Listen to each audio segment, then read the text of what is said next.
Hello students, welcome back to our channel. आज हम करेंगे आपकी डीबीएमएस की यूनिट 1।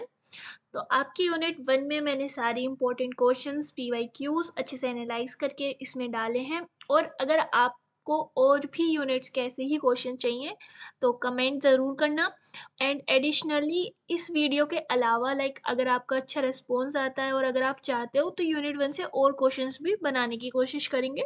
और इसमें आपके इम्पोर्टेंट क्वेश्चंस हैं और पीवाईक्यूज हैं, ठीक है। और अगर आप चाहते हो तो कमेंट कर देना फ्रीली, कोई दिक्कत नहीं है। आपको यूनिट 1 से और भी क्वेश्चंस लाएंगे, ठीक है।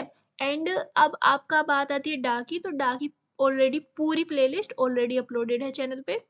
एंड आपका बैपटैग की धीरे धीरे अपलोड हो रही है, तो आप सिंपल एक्सप्लोर कर लेना लैपिक की प्लेलिस्ट। वहाँ से आपको सारे सब्जेक्ट्स के बारे में इन्फो मिल जाएगी कि इसकी है वीडियोस और किसकी नहीं है। और आपको जिसकी भी चाहिए हो आप सिंपली कमेंट कर देना, हम ज़रूर उसकी वीडियो बनाने की पूरी कोशिश करेंगे, ठीक है। अब स्टार्ट करते हैं आपकी डीबीएमएस की यूनिट 1। बाकी यूनिट्स भी आएंगी आपकी धीरे धीरे, ठीक है। बता देना बस आपको क्या चाहिए और क्या नहीं, क्योंकि वो आप खुद ही बताओगे। एंड अगर आपको वीडियो पसंद आ रही है तो रिस्पॉन्स ज़रूर दिखाना, क्योंकि that's is the only motivation for us, ठीक है। क्योंकि हमें पता कैसे लगेगा फिर कि we are on the right track और नॉट, कि आपको ये ही चाहिए ही नहीं चाहिए। तो जो भी आपको चाहिए प्लीज़ कमेंट इट डाउन, ठीक है। सो अब फर्स्ट क्वेश्चन इज, हमको बताना है कि significance of physical data independence. तो जो हमारा फिजिकल डेटा होता है वो इंडिपेंडेंट, इंडिपेंडेंट का मतलब क्या होता है, किसी दूसरे पे डिपेंड ना हो, ठीक है। तो उसका सिग्निफिकेंस क्या है ये हमें यहाँ पे समझना है। तो देखो, physical data refers to the ability to change its physical storage. कहाँ पे हम, यहाँ पे, physical storage and structure of an organization of data in database without affecting the logical schema और एप्लीकेशन प्रोग्राम, ठीक है। तो सिंपल वर्ड्स में ये एक एबिलिटी होती है डेटाबेस सिस्टम की, जिससे में अगर हम अपने डेटा का फिजिकल स्टोरेज चेंज करते हैं, ठीक है। अगर हम अपने डेटा का फिजिकल स्टोरेज चेंज करते हैं तो लॉजिकल व्यू या एप्लीकेशन प्रोग्राम पर कोई इफेक्ट नहीं पड़ता। मतलब हमारा कोई डेटा है, उसका फिजिकल व्यू है और ये लॉजिकल और एप्लीकेशन प्रोग्राम चल रहा है। तो अगर हम अपने फिजिकल डेटा में कुछ भी चेंज करें तो यहाँ पे कोई भी चेंज ना आए, ठीक है। ये आपका फिजिकल डेटा इंडिपेंडेंस होता है। मतलब इंटरनली देखो, it means internal details like file organisation, indexing और access paths can be modified without changing how data is viewed और एसेस्ड लॉजिकली बाय यूजर्स, ठीक है। मतलब कि आप ऐसे समझ सकते हो, आपके पास कोई एरे है, ठीक है।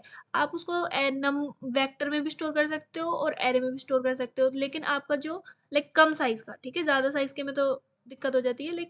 तो आपकी स्क्रीन पे जो आउटपुट आ रहा है वो अफेक्ट नहीं होगा, लेकिन आपको इंटरनली आपको पता है आपने वेक्टर यूज़ किया है या एरे यूज़ किया है। तो एज ए एग्जाम्पल समझना इसे, ज़्यादा डीप में मत जाना इसके, ठीक है। तो मतलब इंटरनली अगर हम फाइल ऑर्गेनाइजेशन, इंडेक्सिंग या एस पाथ चेंज भी कर दें तो भी यूज़र के लिए वैसे ही दिखेगा। हाँ, इसके एग्जांपल ले लो ना, इससे ज़्यादा बेटर ये एग्जांपल है। आपके पास कोई फाइल स्टोर है, ठीक है, लैपटिक नाम की आपके पास कोई फाइल स्टोर है आपके डेस्कटॉप पर। आपने डेस्कटॉप से उठा के उसे डाउनलोड्स में डाल दिया, लेकिन आप उस फाइल को खोलोगे तो दिखेगी तो बिल्कुल सेम ही, ठीक है। दिखने पे थोड़ी फर्क आएगा। तो इस तरीके से आप समझ सकते हो। तो ये आपका फिजिकल डेटा इंडिपेंडेंस, कि आपने उसका एड्रेस चेंज कर दिया पर आपका उसका लॉजिकल व्यू थोड़ी ना चेंज हो गया, ठीक है, एप्लीकेशन थोड़ी चेंज हो गई। अब है आपका significance of physical data independence. तो देखो, अब देखो इसका इंपॉर्टेंस क्यों है। इसमें आपके 5 पॉइंट्स हैं। पहला पॉइंट है डेटा एब्स्ट्रैक्शन। एब्स्ट्रैक्शन का मतलब क्या होता है, the act of hiding data. तो ये क्या करता है, it's alloy separation between how data is physically stored and how it is logically represented. मतलब कि ये डेटा के फिजिकल स्टोरेज और लॉजिकल रिप्रेजेंटेशन के बीच एक क्लियर सेपरेशन देता है, ठीक है, दोनों को सेपरेटेड रखता है, ठीक है। मतलब कि डेटा एब्स्ट्रैक्शन, तो यूज़र को ये नहीं सोचना पड़ता है कि डेटा फाइल में कहाँ और कैसे स्टोर है। तो ये सेपरेट कर देता है दोनों को, जिससे एक प्रॉपर रिकॉर्ड बन जाता है, ठीक है। तो डेटा एब्स्ट्रैक्शन करता है ये पहली चीज़, तो कि सेपरेशन करता है between physical store data and logically उसको कैसे रिप्रेजेंट कर रहे हैं। फिर है एज ऑफ मेंटेनेंस। मतलब कि सपोज हमें एक टेबल में नए इंडेक्स ऐड किए हैं, ठीक है, या उसका पार्टीशन कर दिया है, ठीक है। Changes like adding indexes, partition table और changing file paths can be done without rewriting the queries और एप्लीकेशन कोड। मतलब कि सपोज हमने लाइक एक टेबल में नए इंडेक्स ऐड किए हैं या उसका पार्टीशन कर दिया है, फिर भी हमें क्वेरीज या एप्लीकेशन कोड चेंज करने की ज़रूरत नहीं पड़ती। ठीक है, तो यह है एज ऑफ मेंटेनेंस कि हम उसकी इंडेक्सिंग लगाएं या पार्टीशन करें, फिर भी हमें उसका एप्लीकेशन कोड दोबारा लिखने की ज़रूरत नहीं है। ठीक है, फिर इम्प्रूव्ड परफॉर्मेंस मतलब कि इसमें डेटाबेस में administrators can optimize storage structure for faster access without disturbing user or developers। मतलब कि डीवीए चाहे तो बैकएंड में स्टोरेज ऑप्टिमाइज कर सकता है जिससे डेटा एक्सेस फास्ट हो जाता है और यूजर्स को कोई दिक्कत ना आए। तो हम इम्प्रूव कर सकते हैं परफॉर्मेंस डेटाबेस एडमिनिस्ट्रेटर्स के थ्रू, जिससे हमारी परफॉर्मेंस फास्ट हो जाए। ठीक है, फिर है रिड्यूस सिस्टम डिपेंडेंसी मतलब कि application remain stable even if the internal storage format और एसएस मेथड चेंजेस। मतलब कि अगर इंटरनल स्टोरेज मेथड चेंज होते हैं तो भी एप्लीकेशन सेम तरीके से ही काम करेगी, स्टेबल रहती है। ठीक है, फिर सिंप्लीफाइज डेटा बेस इवोल्यूशन मतलब कि makes it easier to adapt to new storage technology और परफॉर्मेंस इंप्रूवमेंट। मतलब कि नए स्टोरेज टेक्नोलॉजी अडोप्ट करने में आसानी होती है और परफॉर्मेंस इम्प्रूव करना भी ईजी हो जाता है। ठीक है, तो ये सारे सिग्निफिकेंस है लाइक डेटा एब्स्ट्रैक्शन सेपरेटेड रखना, ease of maintenance like adding कर रहे हैं हम कुछ तो कोई फर्क नहीं पड़ रहा, परफॉर्मेंस इंप्रूव कर सकते हैं स्टोरेज को ऑप्टिमाइज करके, और सिस्टम की डिपेंडेंसी को हम रिड्यूस कर सकते हैं और सिंप्लीफाई कर सकते हैं डेटाबेस एवोल्यूशन कि वो नई नई टेक्नोलॉजी को इजीली अडोप्ट हो जाए कि लाइक नए स्टोरेज टेक्नोलॉजी अडोप्ट करने में आसानी हो और उसका परफॉर्मेंस इंप्रूव हो। अब इसमें लाइक दे रखा है एक example, suppose a database suppose a database stores student record, initially the data is stored as as a simple file। ठीक है, later the DBA adds an index to speed up the searches। ठीक है, user application using queries like इस query से आप ये सारी like record find कर सकते हो। ठीक है, तो आपने क्या करा, सेलेक्ट स्टार फ्रॉम स्टूडेंट्स मतलब स्टूडेंट नाम की आपकी टेबल है उसमें से आपने सारे रिकॉर्ड ले लिए जहाँ पर where roll number is equal to 101। ठीक है, जहाँ पर रोल नंबर 101 था। तो इससे पहले, ठीक है, इससे पहले भी आपको सेम वही देगा जिनका रोल नंबर 101 है, और इसके बाद क्या होगा, the DBA adds an index to speed up the searches. तो बस उसने इंडेक्स ऐड कर दिया, तो इससे आपके वो स्टूडेंट्स की नेम थोड़ी ना चेंज हो जाएंगी। ठीक है, रोल नंबर तो उन सबका वही रहने वाला है, तो वो सेम ही देगा, तो do not change anything. Okay, अब चलते हैं आगे। तो इससे मतलब लाइक आपका बस बैक एंड ऑप्टिमाइज हो जाएगा, परफॉर्मेंस बेटर हो जाएगी, लेकिन आपको कोई चेंज नहीं आएगा।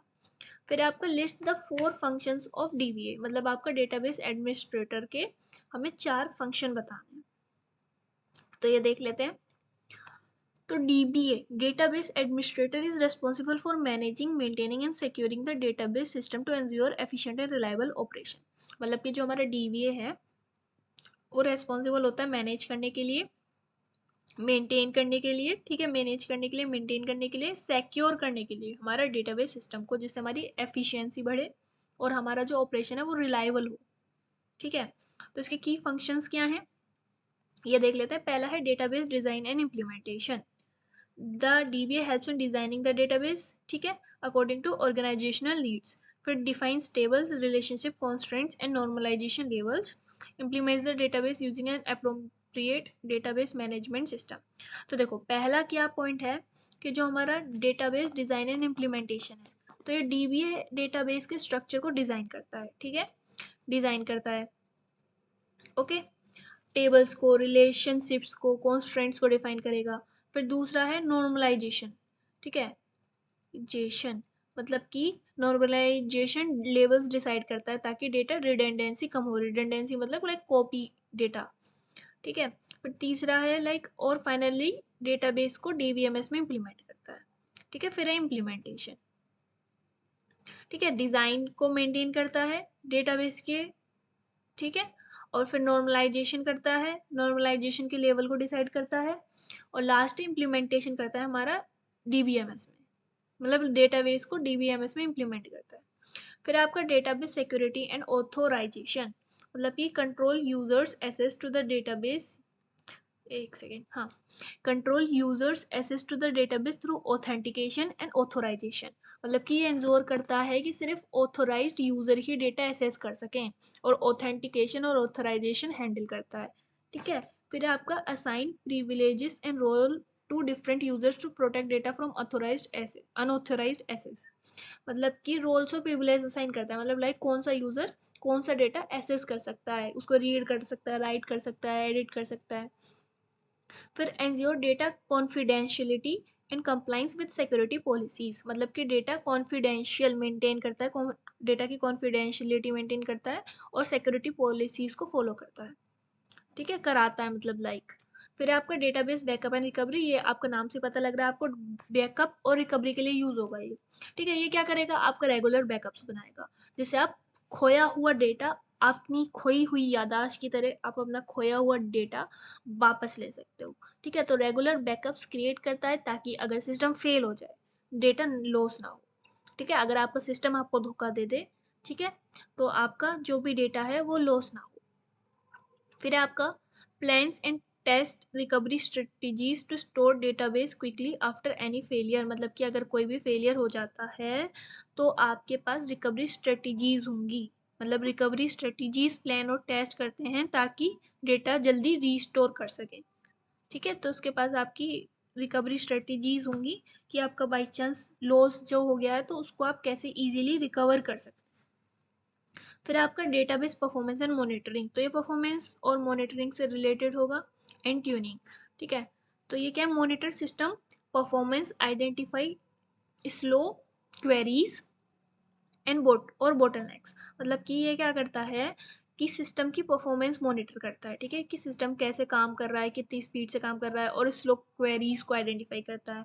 ठीक है, और स्टोरेज और इंडेक्सिंग ऑप्टिमाइज करता है, optimize storage indexing and queries to improve speed and efficiency, ensure maximum uptime smooth functioning of the database. मतलब क्या कर रहा है ये, पहली बात तो, हाँ, पहली बात तो ये सिस्टम का परफॉर्मेंस को मॉनिटर कर रहा है और स्लो क्वेरीज को आइडेंटिफाई कर रहा है। ठीक है, फिर स्टोरेज और इंडेक्सिंग ऑप्टिमाइज कर रहा है, फिर क्वेरी ट्यूनिंग करता है ताकि डेटाबेस फास्ट और स्मूथ चले।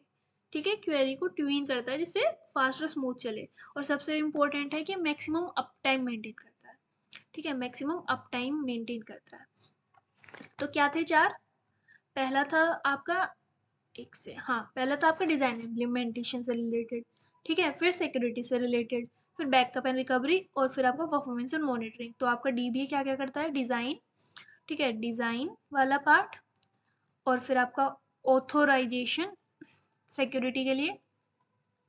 ठीक है, एंड फिर है आपका बैकअप एंड रिकवरी, और फिर है आपका लास्ट क्या, आपका परफॉर्मेंस से रिलेटेड। ठीक है, तो ये चार हैं, ये आपको ध्यान से देख लेना है। ओके, एंड अगर आपको नोट चाहिए तो आप वेबसाइट विजिट कर सकते हो, वेबसाइट का लिंक कमेंट सेक्शन में आपको मिल जाएगा। ठीक है, अब चलते हैं अपने नेक्स्ट क्वेश्चन पे। तो नेक्स्ट क्वेश्चन है हमारा कि हमें ओवरऑल स्ट्रक्चर बनाना है डीबीएमएस का, डेटाबेस मैनेजमेंट सिस्टम को, और उसके वेरियस कंपोनेंट्स को एक्सप्लेन करना है। ठीक है, ये देख लेते हैं। जैसे कि स्ट्रक्चर दिया गया है, इसको हम समझेंगे इसके थ्योरी के साथ। ठीक है, पहले थ्योरी पढ़ लेते हैं फिर इसको समझेंगे। तो देखो, सबसे पहले ये समझना जरूरी है कि डीबीएमएस बेसिकली है क्या। ठीक है, तो डीबीएमएस क्या है, आपका act as an interface between user and the database, मतलब कि आपका यूजर जो है और आपका डेटाबेस, मतलब ये आप होगा और ये आप मोंगोडीबी समझ सकते हो। तो मोंगोडीबी से जैसे ही आपको कोई डाटा लेना होगा तो डीबीएमएस क्या करता है, हमारा इन दोनों के बीच में एक तरीके से हमारे हेल्पिंग हैंड है। ठीक है, तो ये डेटा का स्टोरेज, रिट्रीवल की कैसे आप उसको रिट्रीव कर रहे हो, सिक्योरिटी, इन सबको मेंटेन करता है while ensuring consistency and integrity. ठीक है, अब डायग्राम जैसे हम देखें तो देखो, यहाँ पे सबसे पहले आते हैं आपके डेटाबेस यूजर, तो मतलब जो डेटाबेस को यूज कर रहे हैं वो वाले यूजर। फिर यहाँ एप्लीकेशन प्रोग्राम्स, एंड यूजर, या आपका कोई भी हो सकता है डेटाबेस, ये वाला भी हो सकता है ऊपर वाला। ठीक है, डेटाबेस एडमिनिस्ट्रेटर। ठीक है, तो आपका डेटाबेस यूजर कोई भी हो सकता है, उसकी कोई बात ही नहीं है। फिर आपका आता है क्वेरी प्रोसेसर या डीएमएल कंपाइलर, मतलब जो आपकी क्वेरीज जो होंगे, जो आप डालोगे, टाइप करोगे, उनको प्रोसेस करने वाला पार्ट। ठीक है, फिर आपका DDL compiler and catalogue manager. ठीक है, इन सबको भी हम एक्सप्लेन करेंगे, पढ़ेंगे जब आपको और ज़्यादा समझ आएगा। डेटा डेफिनेशन लैंग्वेज हो गई है। फिर रन टाइम डेटाबेस प्रोसेसर, फिर आपका स्टोर डेटा मैनेजर, एंड फिर आपका एंड में database, data files and indexing. ठीक है, इस सब को हम जब थ्योरी कवर कर लेंगे तो आपको ये डायग्राम अपने आप समझ आ जाएगा। ठीक है, आपको याद भी हो जाएगा हम पढ़ते पढ़ते।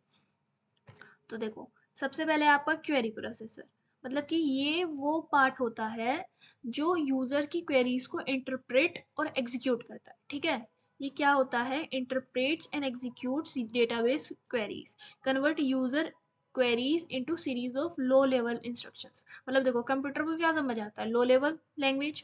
ठीक है, तो आप एसक्यूएल क्वेरीज जो इसको देते हो वो कन्वर्ट कर देता है लो लेवल लैंग्वेज में, ये हमारा डीबीएमएस, जिससे कंप्यूटर को समझ आए कि आपको क्या चाहिए।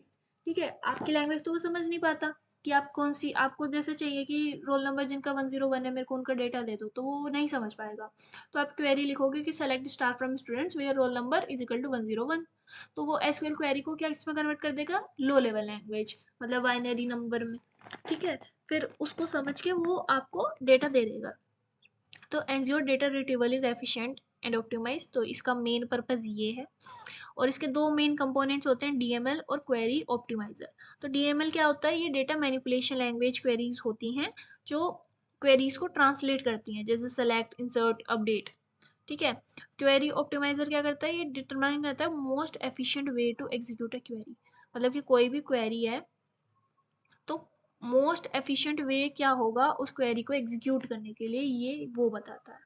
ठीक है, तो क्वेरी प्रोसेसर में दो होते हैं, डीएमएल कंपाइलर और क्वेरी ऑप्टिमाइजर। आई होप आपको ये याद रहेंगे। ठीक है, और फिर है आपका डीडीएल। डीडीएल है हमारा डेटा डेफिनेशन लैंग्वेज। ठीक है, तो ये process commands written in data definition language. Data definition language में आपकी कौन कौन सी कमांड्स आती हैं, क्रिएट टेबल, जैसे अल्टर करना, ड्रॉप करना, क्रिएट करना, उसमें कोई चेंजेस करना, उसको ड्रॉप करना। ठीक है, into meta data that defines the structure of data. मतलब कि ये डेटा डेफिनेशन लैंग्वेज कमांड्स को प्रोसेस करती है, जैसे कि क्रिएट टेबल, अल्टर ड्रॉप, ये कमांड्स को मेटा डेटा में कन्वर्ट करती है जो डेटाबेस का स्ट्रक्चर डिफाइन करता है। ठीक है, तो बेसिकली ये डेटाबेस के डिजाइन पार्ट को हैंडल करता है। लाइक हम क्रिएट कर रहे हैं या डिलीट कर रहे हैं या अल्टर कर रहे हैं, जो भी कर रहे हैं, तो ये उसमें आ जाएगा, ड्रॉप करना, अल्टर करना। ठीक है, तो डीडीएल आपको समझ आ गया, मतलब पहले क्वेरी को प्रोसेस करेंगे, फिर क्रिएशन वाला पार्ट चलेगा, फिर आपका कैटलॉग मैनेजर आ जाएगा। तो ये क्या करता है, आपका मेंटेन्स द मेटा डेटा और डिक्शनरी डेटा। ठीक है, data dictionary stores information about tables, attributes, constraints, helps other DBS components में providing schema and authorisation detail. तो ये क्या करता है, ये एक तरह का मेटा डेटा स्टोरेज होता है जिसमें हम डेटा डिक्शनरी भी बोलते हैं, जिसे हम डेटा डिक्शनरी भी बोलते हैं। ठीक है, तो इसमें टेबल्स होती हैं, एट्रीब्यूट्स होती हैं, कॉन्स्टेंट्स होते हैं और यूजर की इंफॉर्मेशन स्टोर्ड होती है। बाकी डीबीएमएस कंपोनेंट्स इसी डिक्शनरी से स्कीमा और ऑथोराइजेशन की डिटेल देते हैं। ठीक है, तो इसका जैसे नाम है कैटलॉग, तो मतलब स्टोरेज। ठीक है, तो इसमें सारा मेटा डेटा होता है और ये डेटा डिक्शनरी की तरह काम करता है सारे डीबीएमएस कंपोनेंट्स के लिए जिनको स्कीमा चाहिए हो। ठीक है, ऑथोराइजेशन डिटेल्स चाहिए हो। फिर आपका रन टाइम डेटाबेस प्रोसेसर, मतलब कि ये वो कंपोनेंट्स हैं जो रन टाइम ऑपरेशन हैंडल करते हैं, जैसे क्वेरी एग्जीक्यूशन या अपडेट करना। मतलब जब यूज़र को कोई क्वेरी रन करता है, ठीक है, जब कोई यूज़र क्वेरी रन करता है तो ये उस क्वेरी को एग्जीक्यूशन को मैनेज करते हैं। मतलब देखो, इसका नाम क्या है, रन टाइम, मतलब कि जब रनिंग चल रही हो, मतलब कोई क्वेरी अगर चल रही हो तो उसका पूरा मैनेजिंग का काम किसका होगा, रन टाइम डिटेक्टर का, डेटाबेस प्रोसेसर का। तो हैंडल करेगा रन टाइम ऑपरेशन जैसे executing queries, updates, coordinates data retrieval, modification request from user. ठीक है, पहले क्वेरी प्रोसेस हुई।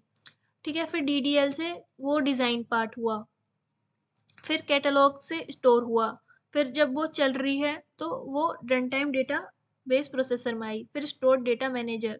तो ये क्या करता है, ये component actual physical data storage को मैनेज करता है। ठीक है, जो एक्चुअली जहाँ पे फाइल हमारी स्टोर हो रही है, ये तो मेटा डेटा है।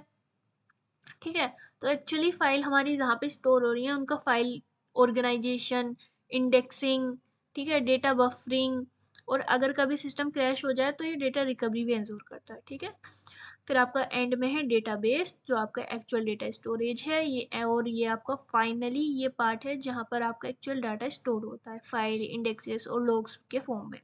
ठीक है, इसमें यूज़र डेटा भी होता है और सिस्टम मेटा डेटा भी होता है। तो अब देखते हैं ऊपर। अब हमें आपको आपका स्ट्रक्चर समझ आ जाएगा। देखो सबसे पहले डेटाबेस यूजर आएगा, ठीक है, मेरे साथ साथ बोलना है बिना डायग्राम देखे। सबसे पहले डेटाबेस यूजर आएगा, फिर डेटाबेस यूजर के बाद क्या होगा, आपकी क्वेरी प्रोसेस होगी। जो भी आप क्वेरी लिख रहे हो वो कंप्यूटर जिसे समझ पाए वो प्रोसेस होगी।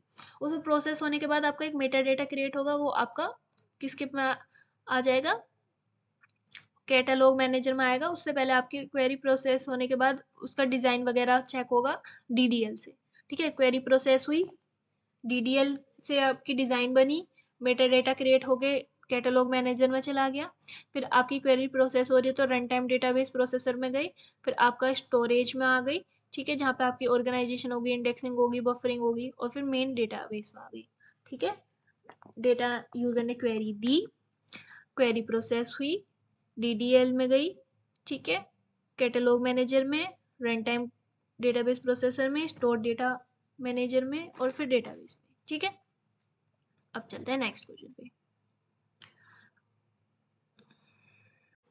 अब आपका नेक्स्ट क्वेश्चन है कि हमें बताना है different types of data models, मतलब कि कौन कौन से मॉडल्स हैं जो हमारे डीबीएमएस में यूज होते हैं, और उनको एक्सप्लेन करना है। तो data model is a way to describe how data is store, मतलब मॉडल लाइक किस तरीके से आपका डेटा स्टोर हो रहा है, कनेक्ट हो रहा है और एसेस हो रहा है इन अ डेटाबेस, ठीक है। तो आपका डेटा किस तरीके से स्टोर हो रहा है, कनेक्ट हो रहा है डेटाबेस के अंदर, वो हमें यहाँ पे समझना है यूजिंग डेटा मॉडल। और ये आपको प्रोवाइड करता है कि structure to represent real world information in organized manner, मतलब जैसे आपके पास बहुत सारी इन्फॉर्मेशन है, तो आप एक लाइक आप कुछ प्रोजेक्ट भी बना रहे हो तो पहले उसका आप मॉडल बनाते हो, ठीक है, इन्फॉर्मेशन को एक तरीके से ऑर्गेनाइज करने के लिए जो वो अच्छे से प्रेजेंट हो सके। तो ऐसे ही हमारे डेटा का एक डेटा मॉडल होते हैं, जहाँ पे हमारी डेटा जो होता है वो स्टोर होता है, कनेक्टेड होता है, जिसे हम एसेस कर सकें उसे इजीली, और रियल वर्ल्ड इन्फॉर्मेशन को अच्छे से रिप्रेजेंट कर सकें। तो देखो कुछ टाइप्स के हमारे डेटा मॉडल्स होते हैं। पहला है हमारा हायरार्किकल डेटा मॉडल, ठीक है। तो ये क्या होता है, इसमें डेटा जो है हमारा ट्री लाइक स्ट्रक्चर में स्टोर होता है, ठीक है, ट्री लाइक स्ट्रक्चर में, जैसे पेड़ होता है ना, ऐसे करके हायरार्किकल। और each record has one parent, her record का एक पेरेंट होता है, और उसके पास चिल्ड्रंस होते हैं, ठीक है, कितने भी चिल्ड्रंस वो रख सकता है अपने पास, ओके। फिर आपका है कि the relationship between records is one two many, तो जो हमारा रिलेशनशिप है वो वन टू मैनी होता है, लाइक वन ये हो गया, लाइक एक पेरेंट है, ठीक है, और मैनी, तो वन टू मैनी, ठीक है। और a company database where manager has like जैसे कंपनी है, ठीक है, तो कंपनी का कोई डेटाबेस का, कंपनी का डेटाबेस है जहाँ पे मैनेजर जो है वो हमारा पेरेंट है, और उसके पास है बहुत सारे एम्प्लॉय, तो वो उसके चिल्ड्रन होंगे। तो मैनेजर ये यहाँ आ गया और एम्प्लॉयज यहाँ आ गए इसके चिल्ड्रन, ठीक है। और इजी टू अंडरस्टैंड होता है, फास्ट रिट्रीवल होता है इसके अंदर, और डिफिकल्टी टू मॉडिफाई और ऐड न्यू रिलेशनशिप, तो हमें अगर कोई नया एम्प्लॉय ऐड करना हो तो उसके लिए हमारी डिफिकल्टी होती है। Not flexible for complex data, और बहुत सारे डेटा आ गया तो उसके लिए फ्लेक्सिबल नहीं है। तो इन शॉर्ट क्या है, ये मॉडल में डेटा को एक ट्री लाइक स्ट्रक्चर प्रोवाइड करता है, ठीक है, मॉडल में डेटा को एक ट्री लाइक स्ट्रक्चर प्रोवाइड करता है, उसे ऑर्गेनाइज करता है उसमें, और हर एक रिकॉर्ड एक पेरेंट होता है, ठीक है, उसमें हर एक रिकॉर्ड में एक पेरेंट होता है और मल्टीपल चिल्ड्रन होते हैं, और बस, ठीक है। फिर नेक्स्ट है आपका नेटवर्क डेटा मॉडल।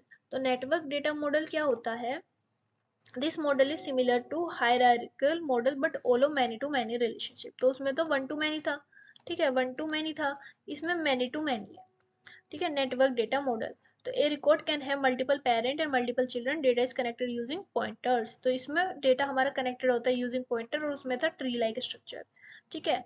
तो ये आपका जैसे कि एक student can enrol in many courses and each course can have many students, तो एक स्टूडेंट बहुत सारे कोर्सेज में एनरोल कर सकता है, और एक कोर्स के बहुत सारे स्टूडेंट भी हो सकते हैं, ठीक है। और ये मोर फ्लेक्सिबल होता है हायरार्किकल मॉडल से, एफिशिएंट होता है कॉम्प्लेक्स रिलेशनशिप्स के लिए, और डिसएडवांटेजेस है स्ट्रक्चर इसका हार्ड होता है डिजाइन करने के लिए, मेंटेन करने के लिए, और रिक्वायर चाहिए होता है प्रॉपर डेटा पाथ्स का, क्योंकि ये पॉइंटर लिंक से मैनेज होते हैं, कनेक्टेड होते हैं, ठीक है। तो ये क्या है, ये मॉडल हायरार्किकल जैसा है, पर डिफरेंस ये है कि हम many to many relationship allowed है, मतलब एक रिकॉर्ड के मल्टीपल पेरेंट्स और मल्टीपल चिल्ड्रन हो सकते हैं, और डेटा पॉइंटर्स के थ्रू कनेक्टेड होता है, ठीक है। ये इसमें थोड़ा एडवांटेज समझ सकते हो और डिफरेंस समझ सकते हो।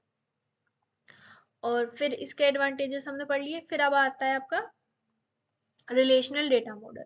तो in this model data is stored in tables, ठीक है, consisting of rows and column. तो इसमें हमारे स्टोर्ड है यूजिंग टेबल्स।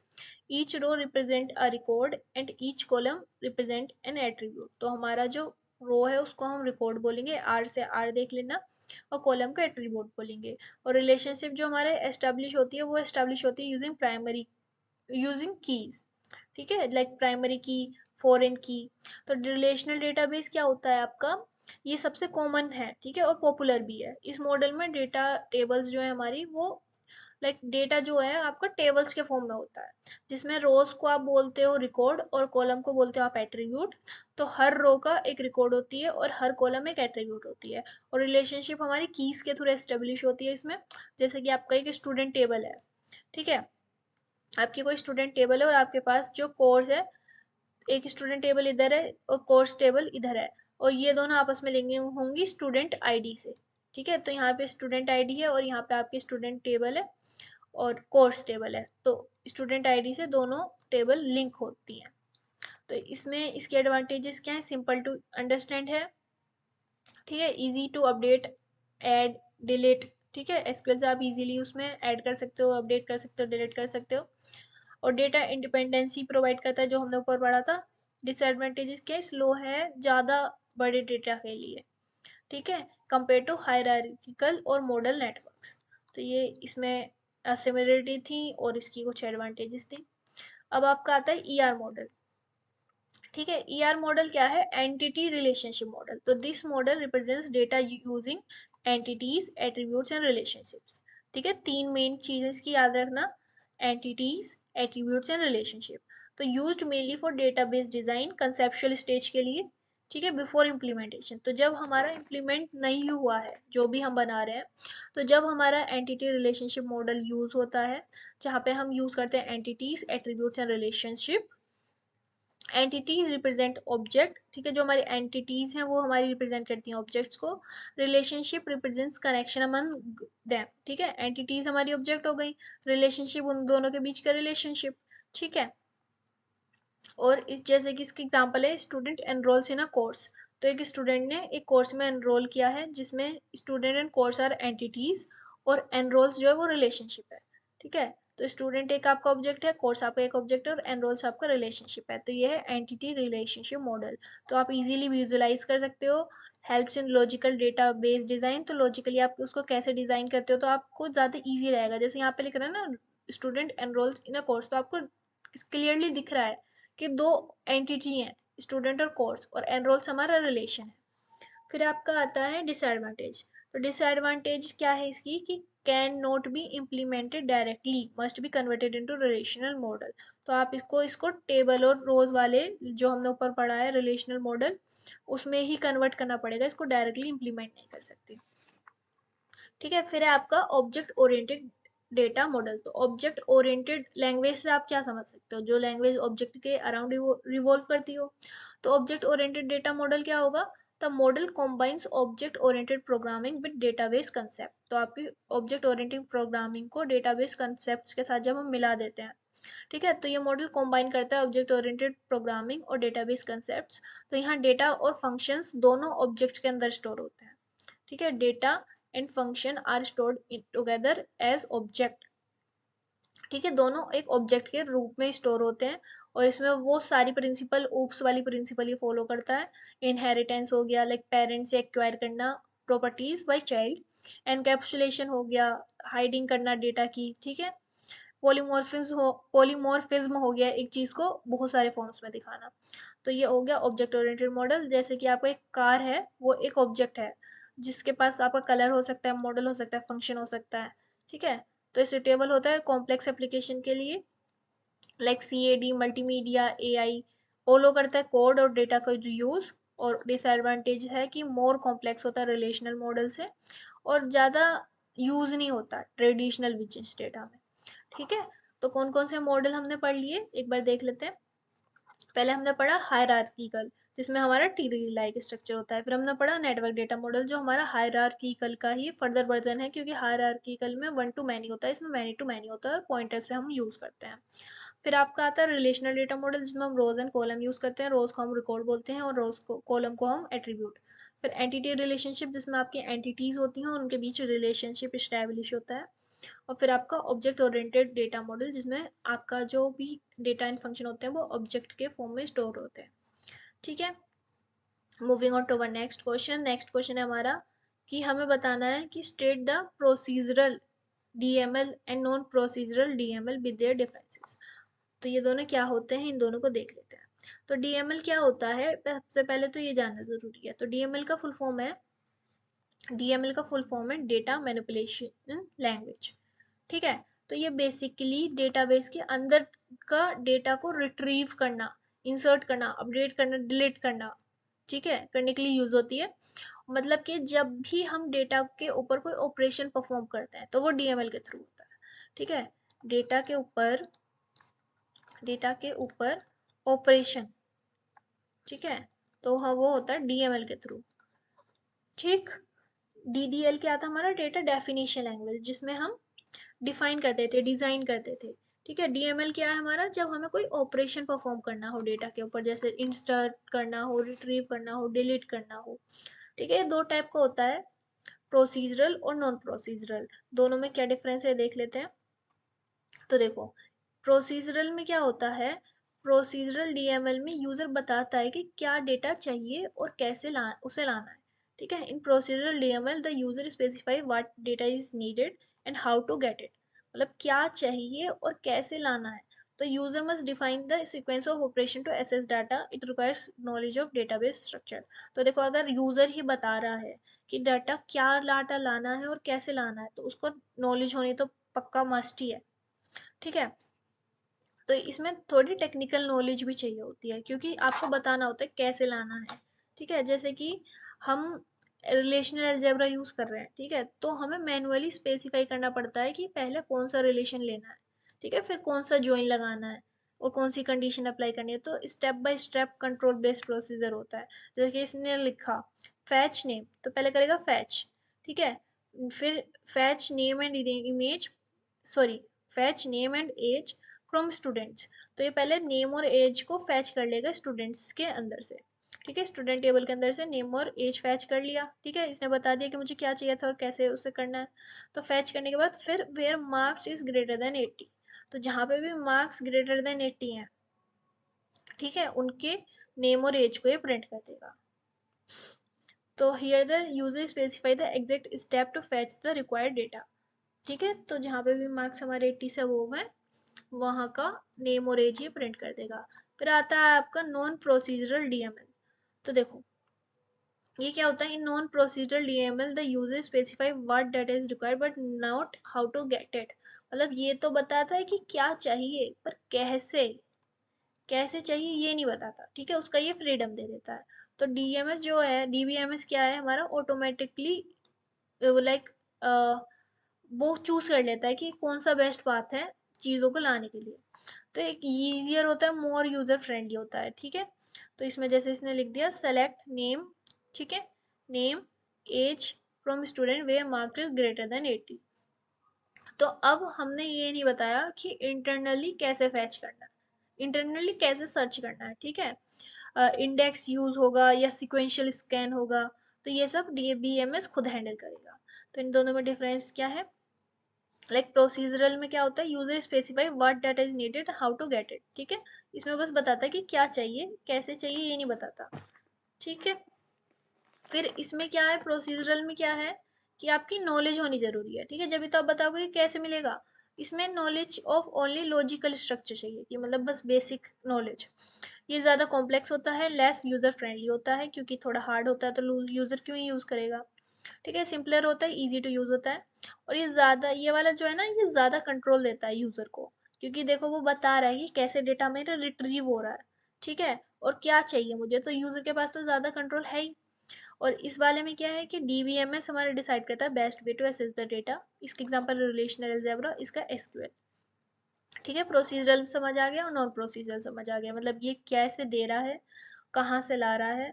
ठीक है, और इसमें नॉलेज चाहिए, कॉम्प्लेक्स है और ज़्यादा यूज़र को कंट्रोल देता है। इसमें हमें डीबीएमएस हमारा खुद चूज कर लेता है पाथ, सिंपल होता है, ज़्यादा नॉलेज की ज़रूरत नहीं होती, और बस बताता है कि क्या चाहिए कैसे चाहिए, ये नहीं बताता। फिर आपका है कि आपको बताना है कि कैंडिडेट की क्या होती है और सुपर की क्या होती है। ठीक है, तो देखो कैंडिडेट की या की क्या होती है, minimal set of attributes that uniquely identify each record in a table. मतलब कि जैसे हमारे पास कोई टेबल है, ठीक है, तो यहाँ पे मेरे पास एक आईडी है, ठीक है, और यहाँ पे मेरे पास नेम्स है। तो हर एक यूनिक आईडी के लिए एक नेम है, ठीक है। तो मेरी जो आईडी है, जैसे आप सब हो कॉलेज में, तो सबका एक आईडी कार्ड है, उस पे एक आईडी नंबर है, तो वो हर बच्चे को यूनिकली आइडेंटिफाई कर रहा है ना, तो वो आपकी कैंडिडेट की हो गई। तो it means no subset of candidate key can uniquely identify a record. मतलब कि जैसे कि मेरे पास ए और बी है, ठीक है, ए बी मेरी अगर कैंडिडेट की है, तो ए बी से, जैसे मेरे पास पूरा जो वो है ए बी सी डी ई है, ठीक है, ए बी देखो क्लोजर का मतलब क्या होता है, पहली बात तो क्लोजर का मतलब होता है कि ए से मेरे कितने एलिमेंट्स आ सकते हैं। जैसे मेरे पास रिलेशनशिप दे रखी है A tends to A B C, ठीक है, सी टेंड्स टू ई, ठीक है, तो ऐसे करके, तो यहाँ पे अगर मैं ए का क्लोजर निकालूं तो मेरे को देखना पड़ेगा ए से क्या क्या मिल सकता है। तो ए से मेरे को ए मिल सकता है, बी सी मिल सकता है, ठीक है, सी से मेरे को ई मिल जाएगा। तो ये है ए का क्लोजर, ठीक है। अब जैसे मेरी अगर ए बी प्लस कैंडिडेट की मानूं मैं, तो ए बी प्लस से मेरे सारे एलिमेंट्स आ जाने चाहिए, ठीक है, ए बी सी डी ई, ठीक है, ये सारे आ जाने चाहिए इसके क्लोजर से। लेकिन अगर मैं सिंपल ए प्लस और बी प्लस करूँ, तो इन दोनों के क्लोजर से सारे एलिमेंट्स नहीं आने चाहिए। तो वही मेरा कैंडिडेट की है। तो minimal set of attributes that uniquely identify each record, और उसके सबसेट कैंडिडेट की के can uniquely identify a record, ठीक है। ईच टेबल हैज वन और मोर कैंडिडेट की, तो हर एक टेबल के पास एक से ज्यादा कैंडिडेट की भी हो सकती है। जैसे यहाँ पे देखो रोल नंबर है, ठीक है, और ईमेल है। तो देखो role number can uniquely identify each student, roll number से हर एक स्टूडेंट यूनिकली आइडेंटिफाई हो सकता है, ठीक है, और ईमेल से भी हो सकता है। तो रोल नंबर और ईमेल दोनों हमारी कैंडिडेट की हैं। अब आपका आता है सुपर की क्या होता है। सुपर की देख लेते हैं क्या होता है। तो सुपर की एक एट्रीब्यूट होता है जो कॉम्बिनेशन होता है एक या एक से ज्यादा एट्रीब्यूट का, ठीक है। Super key is a set of one और more attribute that uniquely identify each record. मतलब सुपर की का मतलब है कि एक से ज्यादा लेना, लाइक आईडी और रोल नंबर दोनों ले लिए, ठीक है। तो ये सेट ऑफ वन और मोर एट्रीब्यूट जो यूनिकली एक रिकॉर्ड को आइडेंटिफाई करें टेबल में, ठीक है। तो इसमें एक्स्ट्रा एट्रीब्यूट्स हो सकते हैं, like using same student table जो हमारी ऊपर थी। देखो यू सेम स्टूडेंट टेबल हमारा, ये भी कैंडिडेट इससे भी यूनिकली आइडेंटिफाई हो रहे हैं और ईमेल से भी हमारे यूनिक आइडेंटिफाई हो रहे हैं। लेकिन अगर हम रोल नंबर और ईमेल को दोनों को मिला दें, तो भी तो यूनिकली आइडेंटिफाई ही करेंगे ना। तो इसमें ये देखो, ठीक है, सुपर की का तो पता लग गया, सेट ऑफ वन और मोर एट्रीब्यूट जो यूनिकली आइडेंटिफाई करें। तो अगर रोल नंबर मेरा यूनिकली आइडेंटिफाई कर रहा है, ईमेल भी मेरा यूनिकली आइडेंटिफाई कर रहा है, तो इन दोनों को कंबाइन कर दो तो भी मेरा, लाइक रोल नंबर और नेम को कंबाइन कर दूं, तो रोल नंबर जो है मेरा यूनिकली आइडेंटिफाई कर देगा, तो वो मेरा एक सुपर की बन जाएगा, ठीक है। लेकिन यहाँ पे नेम नहीं चाहिए, मतलब कि इसमें लिख रहा है कि हमारे पास एक्स्ट्रा एट्रीब्यूट्स भी होते हैं। तो देखो अगर मेरा रोल नंबर यूनिकली आइडेंटिफाई कर रहा है, तो मैंने नेम ले ही क्यों रखा है, ठीक है, नेम का तो कोई फायदा है ही नहीं ना। लेकिन फिर भी हम नेम लेंगे क्योंकि वो सुपर की यही होता है कि मेरे पास एक या एक से ज्यादा एट्रीब्यूट हो जो यूनिकली आइडेंटिफाई करे मेरे रिकॉर्ड को टेबल में। तो सो एवरी कैंडिडेट की इन सुपर की, देखो, तो हर कैंडिडेट की, कैंडिडेट क्या होती है, जो यूनिकली आइडेंटिफाई करे रिकॉर्ड को। तो हर कैंडिडेट की सुपर की है, पर हर सुपर की कैंडिडेट की नहीं है।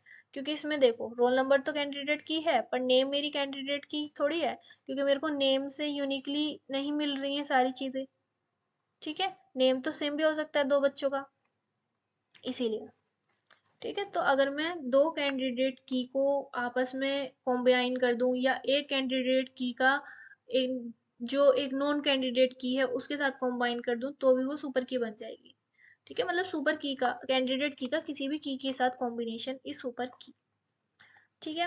और आप सुपर की निकाल भी सकते हो, लाइक जैसे मेरे पास, जैसे ये पता नहीं आपके सिलेबस में है कि नहीं, पर मैं आपको एक्सटर्नल इन्फॉर्मेशन के लिए बता दे रही हूँ। लेकिन जैसे मेरे पास ए है, ठीक है, ए मेरा कैंडिडेट की है, तो अगर मेरे को बताना है कि मेरे पास कितने सुपर की बनेंगे, तो फॉर्मूला है 2n-1। ठीक है, एन क्या है यहाँ पे, एन है हमारा कि हमारे कैंडिडेट की में कितने एट्रीब्यूट्स हैं एक तरीके से। तो यहाँ पे 1 है ना, और ये पूरा कितना है, 1 2 3 4 5, तो 5-1 तो 2 की पावर 4 हमारी यहाँ पे सुपर की होगी। ठीक है, अब चलते हैं नेक्स्ट पे। सुपर की कैंडिडेट्स की समझ आ गया ना। कैंडिडेट की इज लाइक वो यूनिकली आइडेंटिफाई करे, एक से ज्यादा भी हो सकती है, कोई दिक्कत नहीं है। और यहीं पे प्राइमरी की अगर होता तो उसका मतलब है कि वो नल नहीं हो सकता, वो आगे पढ़ते हैं चलो। ठीक है, और सुपर की क्या होता है, कॉम्बिनेशन ही होता है एक तरीके से एट्रीब्यूट्स का एक, लेकिन उनमें एक ना एक तो ऐसा होना चाहिए जो यूनिकली आइडेंटिफाई करे रिकॉर्ड को। अब हमारा नेक्स्ट क्वेश्चन है कि हमें इलिस्ट्रेट करना है concept of data independence and it's type with example, और क्यों ये हमें रिक्वायर होता है। तो डेटा इंडिपेंडेंस कितने टाइप की होती हैं और क्या टाइप, हाँ कितने टाइप की होती है और क्या है मतलब है, वो हमें यहाँ पे डिस्कस करना है। तो देखो, data independence means ability to modify the database structure at one level of database system without affecting the schema or programs at next higher level। तो हमने जैसे फिजिकल डेटा इंडिपेंडेंस पढ़ा था, वही चीज है कि लाइक एक जगह पे उसका स्ट्रक्चर मॉडिफाई करना। ठीक है, जिससे लाइक यहाँ पे कुछ है और यहाँ पे कुछ है, अगर मैं यहाँ कुछ चेंज करूँ तो यहाँ चेंजेस ना हो। ठीक है, लाइक जैसे आप कोडिंग करते हो ना, तो आप क्लोन कर लिया आपने गिटहब से। ठीक है, तो आप अपने लोकल पे कुछ चेंज कर रहे हो तो आपके मेन पे कोई चेंज नहीं हो रहा, जब अनटिल एंड अनलेस आप उसको पुश कर रहे हो। ठीक है, तो डेटा इंडिपेंडेंस की तरह काम कर रहा है ये। तो ये एबिलिटी है to modify the database structure at one level of database without affecting the schema और program at next high level. तो ये वो लोग करता है चेंज इन स्टोरेज ऑफ और structure of data without disturbing how user and application interact with it. ठीक है, this concept is essential in database management system as it separates data structure from application logic. तो ये ज़रूरी होता है क्योंकि हमारा डेटा स्ट्रक्चर जो है उसको सेपरेट कर देता है एप्लीकेशन लॉजिक से। मतलब कि लाइक यूज़र उसे यूज़ कर रहा है, यूज़र को पता भी नहीं लग रहा है, और बैकग्राउंड में आप उसको मॉडिफाई कर रहे हो। ठीक है, इस तरीके से तो डेटा इंडिपेंडेंस। अब ये पहला है फिजिकल डेटा इंडिपेंडेंस जो हमने पहले पढ़ा भी था। ठीक है, तो इसका क्या मतलब होता है, refers to the ability to change the physical storage of data without affecting the logical schema or user application। ठीक है, चेंजेस लाइक फाइल ऑर्गेनाइजेशन करनी, इंडेक्सिंग करना, डेटा को कंप्रेस करना, तो ये सब चीज़ें जो हो रही हैं फिजिकल स्टोरेज पे वो व्यूड ना हो।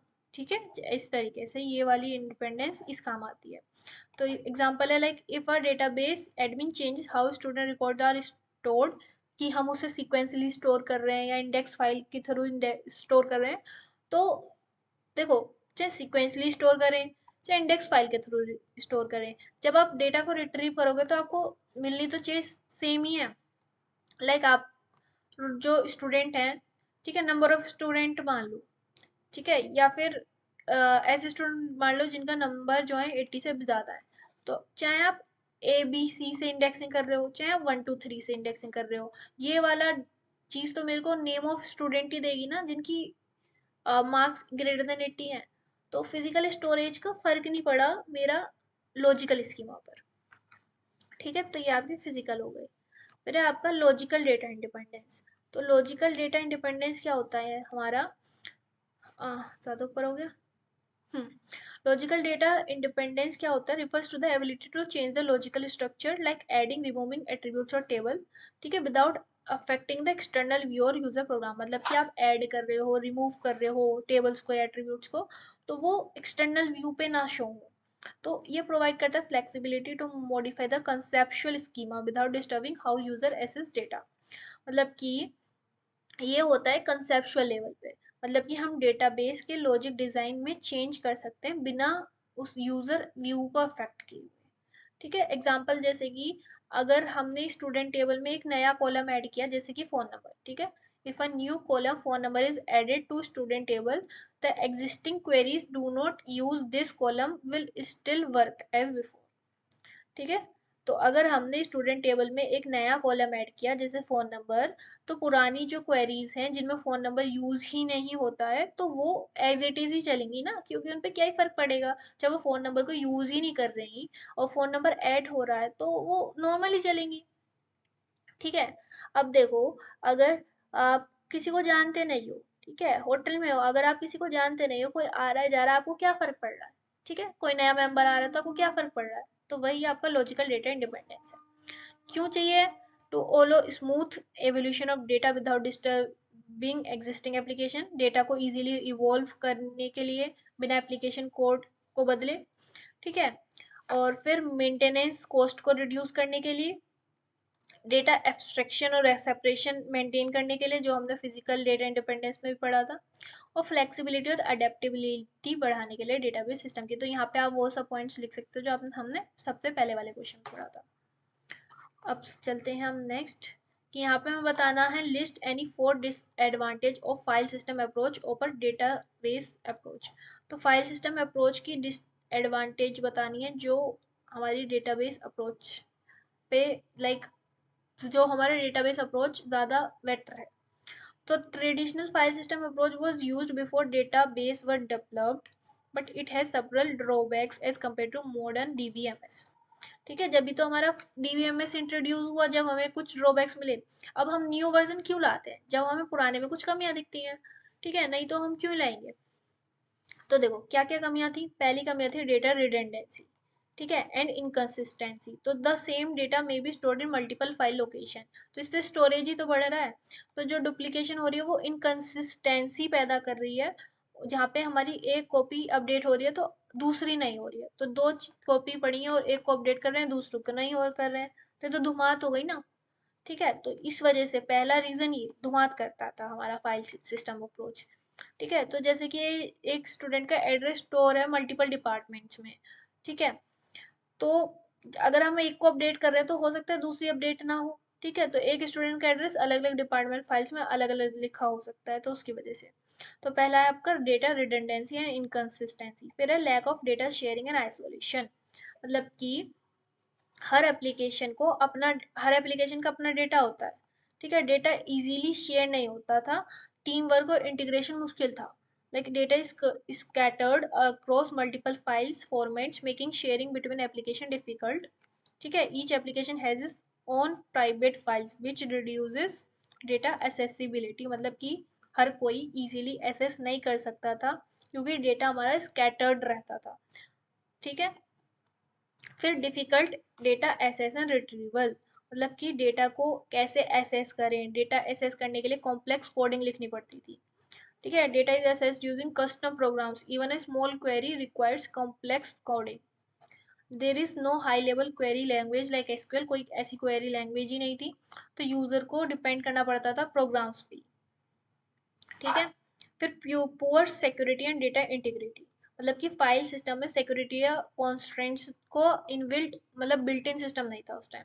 File lacks built in mechanism to enforce security and integrity constraints. Any user with access can modify delete leading to unauthorized access. तो ये तो सबसे बड़ी दिक्कत थी कि कोई भी आके लिख के चला जाए, उसको चेंज करके चला जाए। ठीक है, तो ये 4 ड्रॉबैक्स थे रिडंडेंसी कम करने के लिए। शेयरिंग नहीं हो पा रही थी, ठीक है, एंड शेयरिंग स्केयरिंग वो हो नहीं पा रही थी, डेटा एसेस ही नहीं हो पा रहा था, और सिक्योरिटी। ठीक है, 4 पॉइंट्स हैं, इनको ध्यान से देख लेना and mark it as important. अब आपका physical and logical data independence में डिफरेंस देखना है। तो देखो वही चीज़ें जो हमने ऊपर पढ़ ली हैं। फिजिकल डेटा में क्या refers to the ability to change physical storage और file organisation of data without affecting the logical structure, और यहाँ पे कि हम लॉजिकल स्ट्रक्चर को चेंज कर सकें और without affecting the external view और एप्लीकेशन प्रोग्राम। ठीक है, फिजिकल में क्या है, concern with changes at internal level. ठीक है, पर यहाँ पे कंसेप्चुअल लेवल पे, यहाँ पे इंटरनल लेवल पे, यहाँ कंसेप्चुअल लेवल पे, कि हाउ, इसमें था हाउ डेटा इज स्टोर्ड, इसमें हाउ डेटा इज स्ट्रक्चर्ड। ठीक है, इसका एग्जांपल है लाइक फाइल की ऑर्गेनाइजेशन को चेंज करना सिक्वेंशियल टू इंडेक्स, पर यहाँ पे एडिंग और रिमूविंग टेबल। फिर ये easier to achieve because it affects only physical layer, क्योंकि इसमें तो कुछ दिक्कत नहीं है। इसमें थोड़ा हार्डर होता है क्योंकि ये लॉजिकल चेंज अफेक्ट कर सकते हैं हमारे व्यूअर के, ठीक है, users view. Harder to achieve because logical changes में अफेक्ट मैनी यूजर। ठीक है, फिजिकल का समझ आ गया, अंदर ही अंदर हो रही कोई दिक्कत नहीं है, बाहर हो रही है थोड़ी दिक्कत है। और ये कि कैसे डेटा स्टोर हो रहा है और ये कैसे डेटा स्ट्रक्चर हो रहा है। ठीक है, एग्जांपल और ये सब आप कर लो। फिर नेक्स्ट है हमारा कि हमें डिस्क्राइब कर रहा है थ्री स्कीमा आर्किटेक्चर और हमें why do we need mapping before between schema levels और how do different schema definition language support this architecture, ये अब हमें समझना है। तो ये जो थ्री स्कीमा आर्किटेक्चर था is a model proposed by ANSI SPARC to separate the user view, logical design and physical storage. तो हमारा ये जो स्कीमा आर्किटेक्चर गिवन गया दिया था, लाइक जो ये मॉडल था ये दिया था एनसी स्पार्क ने, क्यों? जिससे यूजर का व्यू, लॉजिकल डिजाइन और फिजिकल स्टोरेज सेपरेट सेपरेट हो सके, और सेपरेट सेपरेट हो जाएगा तो हमारे लिए इजीली मेंटेनेबल होगा। ठीक है, तो इसने तीन पार्ट्स में इसको डिवाइड कर दिया, एक्सटर्नल, कंसेप्चुअल और इंटरनल। तो the separation helps in data independence, की डेटा इंडिपेंडेंट रहे एक दूसरे के, और एक लेवल में हम अगर हम चेंज कर रहे हैं तो दूसरे पे अफेक्ट ना पड़े। ठीक है, जैसे अगर आप रह रहे हो, ठीक है, आप घर में रह रहे हो, ठीक है, आप ज़्यादा लड़ाई वड़ाई करते हो तो आपके पेरेंट्स ने क्या कर दिया, आपको अलग अलग सेपरेट रूम दे दिया, जिससे आप इंडिपेंडेंट रहो एक दूसरे के, और एक दूसरे के चेंजेस आपके ऊपर अफेक्ट ना करें। ठीक है, तो इसके तीन लेवल्स होते हैं। पहला है एक्सटर्नल लेवल, जिसको हम बोलते हैं व्यू लेवल। ठीक है, ये हाईएस्ट लेवल होता है, क्लोजेस्ट होता है हमारे यूजर के। तो ये डिफाइन करता है how individual view user view the data, कि वो कैसे देख रहा है डेटा को।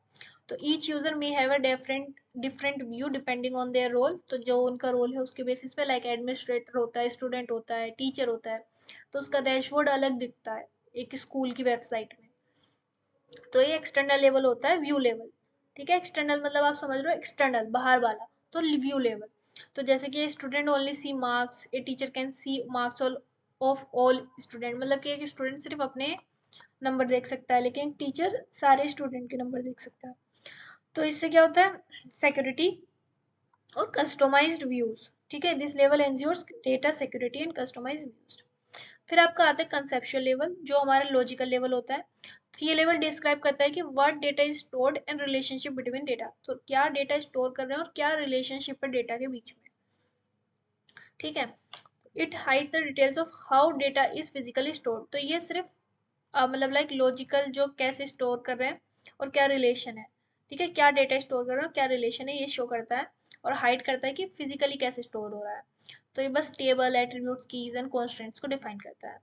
जैसे कि student table with attribute like role number, name, marks, course ID. फिर आपका आता है इंटरनल लेवल। इंटरनल लेवल हमारा फिजिकल लेवल होता है, ये हमारा लोएस्ट लेवल होता है, जो हमारा क्लोजेस्ट होता है हार्डवेयर के। तो कंसेप्चुअल हमारा बीच वाला हो गया। तो ये डिस्क्राइब करता है कि डेटा कैसे स्टोर हो रहा है, ये व्हाट डेटा इज स्टोर और रिलेशनशिप क्या है, और ये how data is stored in memory और ऑन डिस्क। तो इसमें फाइल ऑर्गेनाइजेशन, इंडेक्सिंग एक्सेट्रा आ जाती है। ये तो हम ऊपर से पढ़ते आ रहे हैं कि हमारा फाइल ऑर्गेनाइजेशन, इंडेक्सिंग वगैरह फिजिकल लेयर में आती है। आई गेस अब तक तो आपको याद भी हो गया होगा। ठीक है, क्योंकि आप बहुत तेज बच्चे हो। तो storing data records student data in as binary files in a particular format, तो ठीक है, ये वही चीज़ की फाइल इंडेक्सिंग की सिक्वेंशियल स्टोर कर रहे हैं, इंडेक्सिंग से कर रहे हैं। तो एग्जांपल आप अपनी तरफ से बना के लिख देना, अब तो आप बहुत बार पढ़ चुके हो फिजिकल लेवल के बारे में। ठीक है, तो ऐसे ही एग्जांपल दे रखा है कि एक्सटर्नल लेयर हो गई, जहाँ पे teacher view, accountant view, student view है, कि वो कैसे उनको चीज़ें शो हो रही हैं। ठीक है, फिर आपका लॉजिकल लेवल आ गया कि डेटा कैसे स्टोर हो रहा है। ठीक है, कैसे हम उसको, क्या रिलेशनशिप है कि स्टूडेंट और, देखो, स्टूडेंट और स्टूडेंट के बीच में। ठीक है, कोर्स कोर्स के, डिपार्टमेंट के। फिर आपका आता है लॉजिकल मैपिंग, जिसमें आपकी इंटरनल मैप, इसके बाद ठीक है, फिर आपकी आती है फिजिकल लेवल, जिसमें हमारी फाइल ऑर्गेनाइजेशन आ जाती है, इंडेक्सिंग। ठीक है, कैसे ऑर्गेनाइज हो रही है, कैसे स्टोर हो रही है, और उसमें क्या था कि आपका क्या डेटा स्टोर हो रहा है, क्या रिलेशनशिप है। तो देखो तीन मेन चीज़ है, एक्सटर्नल लेवल, यूजर को कैसा दिख रहा है, कंसेप्चुअल लेवल, क्या स्टोर हो रहा है और क्या रिलेशन है, और थर्ड फिजिकल लेयर, जो हमारी क्लोजेस्ट टू हार्डवेयर होती है और ये क्लोजेस्ट टू हमारा यूजर होती है, फिजिकल लेयर में कैसे स्टोर होती है। ठीक है, अब हमें नेक्स्ट देखना है नीड ऑफ मैपिंग। तो मैपिंग क्यों चाहिए होती है? ठीक है, तो ये लेबल्स को समझा दिया, पर इनके बीच में मैपिंग क्यों चाहिए? ठीक है, लेबल्स तो ठीक है, अब मैपिंग एज्योर करता है कि एक लेवल पे होने वाला चेंज दूसरे लेवल पे कोई नेगेटिव इम्पैक्ट ना हो। ठीक है, इसलिए हमें मैपिंग चाहिए होती है कि हमें पता लगे कि एक लेवल पे जो हम चेंज कर रहे हैं वो दूसरे लेवल पे कोई इम्पैक्ट ना डाले। तो mapping are needed to connect these 3 level to ensure smooth communication between them. तो एक्सटर्नल कंसेप्चुअल मैपिंग क्या होती है? Connect user view to conceptual schema. ठीक है, एक्सटर्नल, कंसेप्चुअल और फिजिकल ऐसे थे। ठीक है, याद हो गया ना, एक्सटर्नल और कंसेप्चुअल एंड फिजिकल।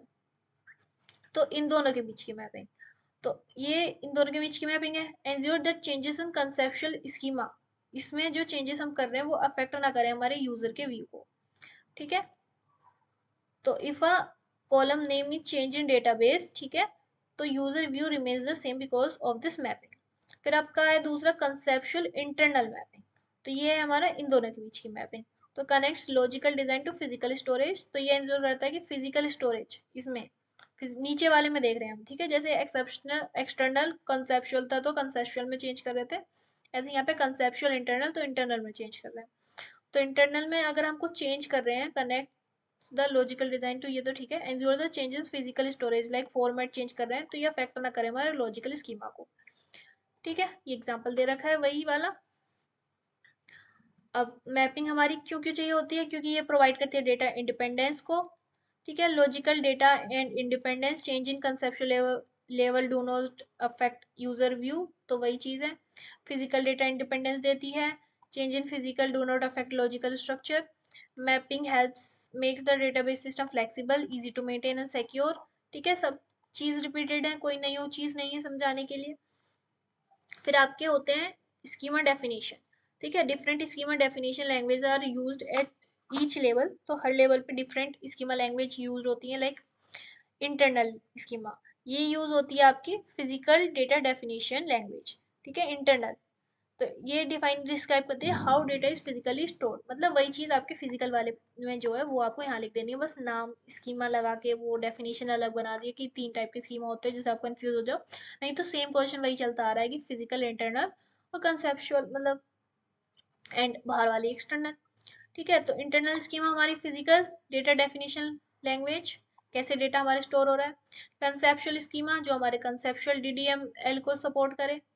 ठीक है, टेबल, रिलेशनशिप, कॉन्स्ट्रेंट्स। फिर आपके एक्सटर्नल स्कीमा जो हमारी व्यू डेफिनेशन लैंग्वेज को स्टोर करे। ठीक है, ये न्यू वर्ड है व्यू डेफिनेशन लैंग्वेज, तो ये देख लेना। ठीक है, अब चलते हैं नेक्स्ट। नेक्स्ट है हमारा कंसेप्ट ऑफ कीज बतानी है हमें डेटाबेस में। तो देखो, डेटाबेस में हमारी की जो होती है वो इज एन एट्रीब्यूट और अ set of attribute that helps uniquely identify a record in a table. मतलब की क्या होती है? की हमारी या तो एक एट्रीब्यूट है, ठीक है, रिकॉर्ड क्या है? रो। एट्रीब्यूट क्या है? कॉलम। तो की क्या है? हमारी सेट, एक या तो एट्रीब्यूट है या फिर एक सेट ऑफ एट्रीब्यूट है जो हमारा हेल्प करती है कि यूनिकली हम किसी रो को टेबल में डिफाइन कर सकें। तो की रोल क्या है इसका? डेटा की इंटीग्रिटी मेंटेन करना, यूनिकनेस और एस्टेब्लिश करना रिलेशन।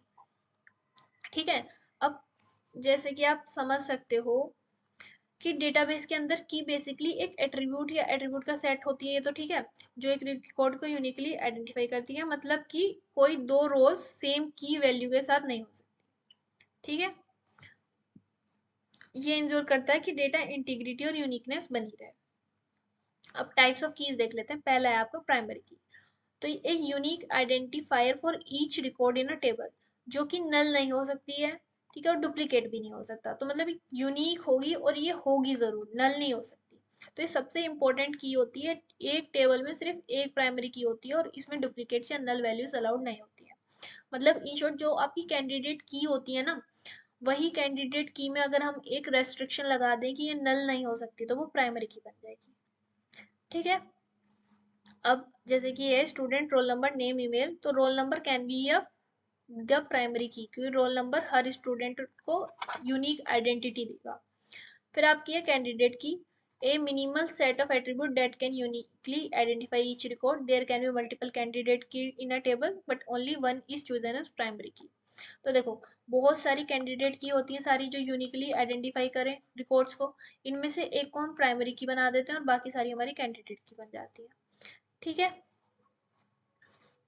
अब जैसे कि कैंडिडेट कीज वो होती हैं जो पोटेंशियली प्राइमरी की बन जा सकती हैं एक टेबल में मल्टीपल कैंडिडेट की हो सकती हैं, बट सिर्फ एक को ही प्राइमरी की हम चूज करते हैं। अब जैसे एग्जांपल है, रोल नंबर और email can both uniquely identify a student.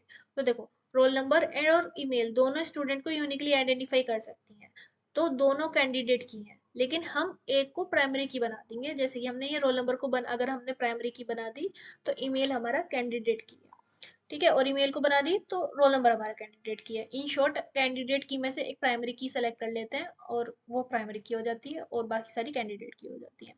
और सुपर की हमने ऊपर पढ़ाई था, वन और more attribute that uniquely identify a record. तो सारी कैंडिडेट की हमारी सुपर की होती है, क्योंकि यहाँ लिख रहा है वन और मोर एट्रीब्यूट, ठीक है। कोई कैंडिडेट की या फिर कैंडिडेट की और नॉन कैंडिडेट की का कॉम्बिनेशन जो भी है, वो एक यूनिक रिकॉर्ड को आइडेंटिफाई अगर करे तो वो सुपर की होता है, ठीक है। जैसे नेम और रोल नंबर, तो यहाँ पे रोल नंबर अलोन हमारा सफिशिएंट है यूनिकली आइडेंटिफाई करने के लिए, लेकिन नेम को हम एक्स्ट्रा लेके चलते हैं, ठीक है। तो इसमें बस एक्स्ट्रा अननेसेसरी एट्रीब्यूट्स होता है।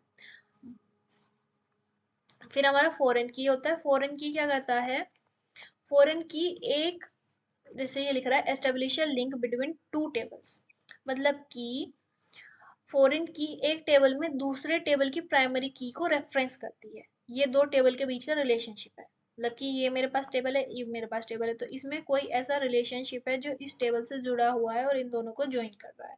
मतलब कि जैसे अगर मैं लिख दूं ए टेंड्स टू बी, ठीक है, और बी टेंड्स टू यहाँ सी हो, और ये सी इधर है, ठीक है, और सी टेंड्स टू डी, तो ये कॉम्बाइन कर रहा है दोनों टेबल को, ठीक है। फॉर एग्जाम्पल है ऐसा कुछ, लाइक जैसे आप बोल देते हो, बच्चा आया पापा के पास, पापा मेरे को ये चीज़ चाहिए, पापा ने बोल दी मम्मी के पास जाओ, ठीक है, मम्मी है, मम्मी ने बोल दी पापा के पास जाओ, डेड लॉक वाली कंडीशन हो गई वैसे तो, लेकिन आप समझ सकते हो इसको एक तरीके से, या मम्मी ने बोल दिया अपने टीचर के पास जाओ, ठीक है। तो ये फॉरेन को रेफरेंस कर रहा है, तो ये फॉरेन की हो गई। जैसे department ID in employee table referencing department ID, मतलब कि एम्प्लॉय है, ठीक है, और एम्प्लॉय में एम्प्लॉय आईडी है, नेम है और डिपार्टमेंट आईडी है, ठीक है, और एक डिपार्टमेंट टेबल है जिसमें डिपार्टमेंट आईडी और डिपार्टमेंट नेम है, ठीक है।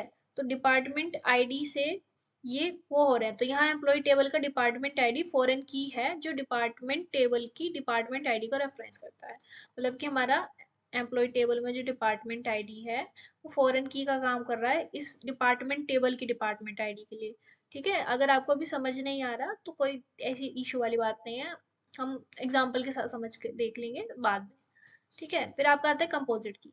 तो कंपोजिट की क्या होती है, कंसिस्ट ऑफ टू और मोर एट्रीब्यूट्स, ध्यान रखना टू और मोर, उसमें था वन और मोर, ठीक है, सुपर की में था वन और मोर।